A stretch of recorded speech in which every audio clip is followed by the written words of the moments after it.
Jadi saya kira ini sudah waktunya kita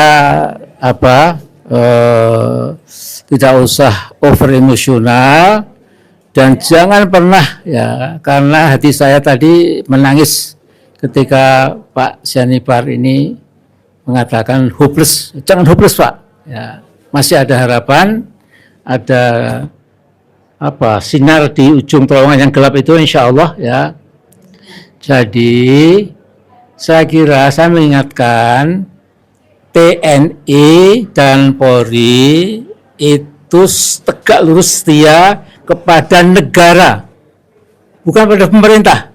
Pemerintahnya pemerintah bandit, koruptor, pemerintah yang betul-betul ugal-ugalan, ya, sudah didikte oleh syahwat politik yang kurang ajar itu, maka tentu ini sebuah people power yang terpuji, ya. Nah, jadi karena itu kita tetap saja ya, kita bersama RRT dan juga 5 tokoh yang lain, insya Allah ya. Jadi memang godaan perjuangan itu kadang-kadang kita hampir putus asa ya. Tapi jangan pernah putus asa ya, karena putus asa adalah dosa katanya ya. Nah jadi pokoknya terus saja kibarkan terus perlawanan RRT itu. Saya kira sebagian besar rakyat yang waras, berpikir rasional dan bertanggung jawab itu tidak bersepakat dengan langkah-langkah rezim Prabowo ini yang ternyata masih didikte ya, bukan saja oleh Jokowi, didikte bahkan, maaf ini Pak Prabowo ya, oleh Kapolri.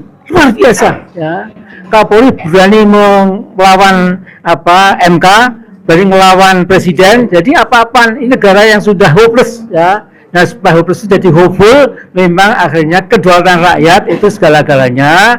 Jadi saya pernah dulu ketika masih muda ya, itu katakanlah dengan teman-teman yang lain itu mengguratkan istilah people power, maka mungkin sekali harus ada pengulangan ya. Kali teruskan saja kita bisa bubar ya. Jadi saya contohkan, Yugoslavia itu negara Eropa Timur terkuat. Presidennya Joseph Tito, temannya Bung Karno, temannya Nehru dan lain-lain. Ya.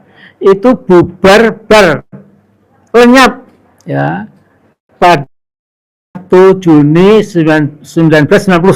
Ya. 6 hari kemudian USSR, Union of Socialist Republic, Uni Soviet itu bubar, nggak ada lagi tuh Soviet itu, sudah lenyap dari peta sejarah ya. Nah jadi saya cuma menanamkan jangan pernah putus asa ya. Jadi kita tetap belakang pahlawan-pahlawan yang akan menegakkan kejujuran ya, truth and justice dan keadilan ya. Jadi ini barangkali ada hikmahnya setelah ada proses hukum yang abal-abal ya, ternyata nggak ada apa-apa sama sekali. Saya jauh dari Jogja, saya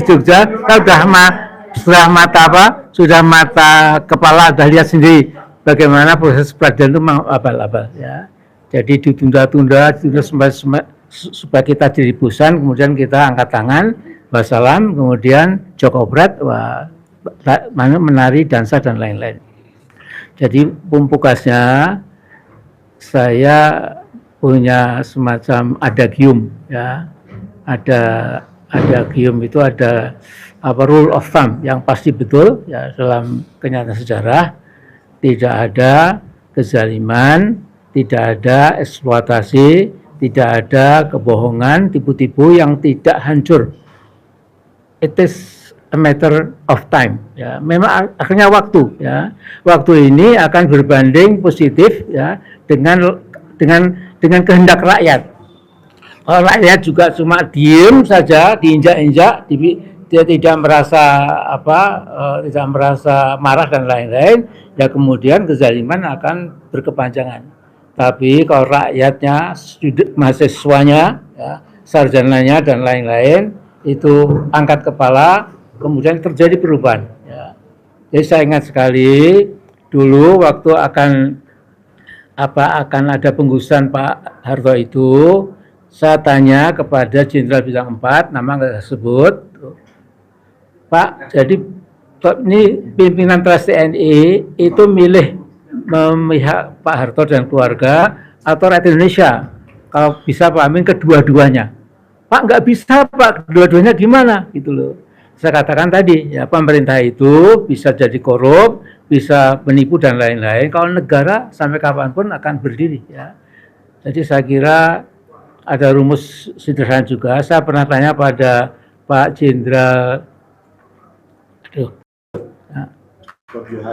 Bagi HS. Ya. Dia bilang, Mas Amin, TNI itu kan dari rakyat untuk rakyat. Jadi kalau kita melihat pendemo 10.000 itu kita bubarkan. 100.000 itu kita awasi. Kalau lebih 100.000 TNI ikut rakyat. Nah, jadi ini rumus-rumus sederhana yang akan berulang kembali insya Allah ya. Jadi pokoknya kita terus saja ya, istamiru ya, go ahead ya, never retreat, kata Bung Karno. Terima kasih. Assalamualaikum.